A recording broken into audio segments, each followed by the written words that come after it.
we light our temple candle, we welcome you to our Sacred Sunday service.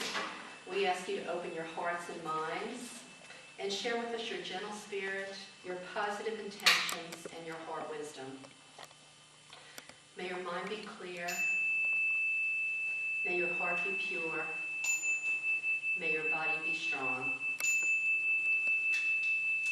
We welcome you to Sacred Sunday this month as we celebrate the greening of earth.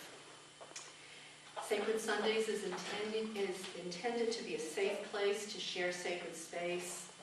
It's an hour every month we look forward to slip out of our corporate culture and into a culture of myth, of folk traditions, of mystery traditions, of all the ancient histories that have come before us.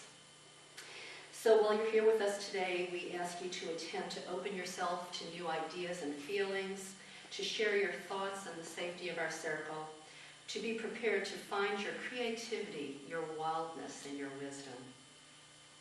Here we strive for balance, peace, harmony, and love, so we honor the sacred feminine, complemented by the divine masculine.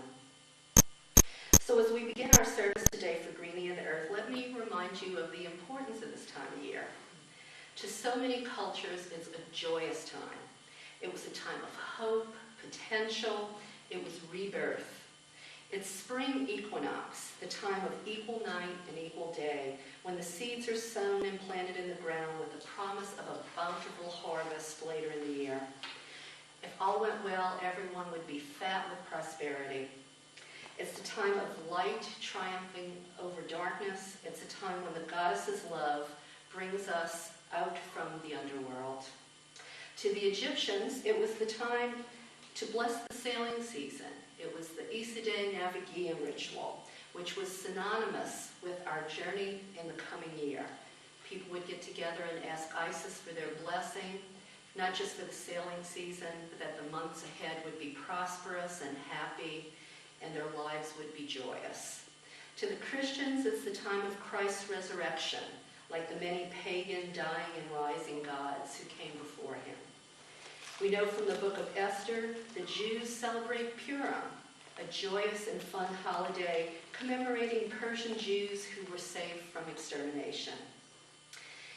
And the shamrock, which is sacred to Ostara, that's a flower that we see springing up in spring. And the three-leaf clover represents the triple goddess, while the four-leaf clover, some say, represent the balance of the four elements, and we know that to be a lucky flower.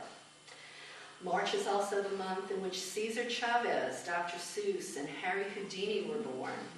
And today, yes, today, is Barbie's birthday. Me either. The Chinese celebrate the Lantern Festival in March. It marks the last day of the Chinese New Year. And the month is full of quirky and unusual happenings besides Barbie's birthday. There's Bubblegum Week in March. There's Potato Chip Day. There's the Ides of March, of course, when Caesar was assassinated. And the swallows return to Capistrano on March 19th. And then finally, March 20th is the first day of spring, the time of fertility, when eggs were dyed red to symbolize the color of life on the festival of Astarte, and women planted gardens to honor Adonis. So let us together in sacred space revel in the new light and the rebirth in the potential of the greening of earth.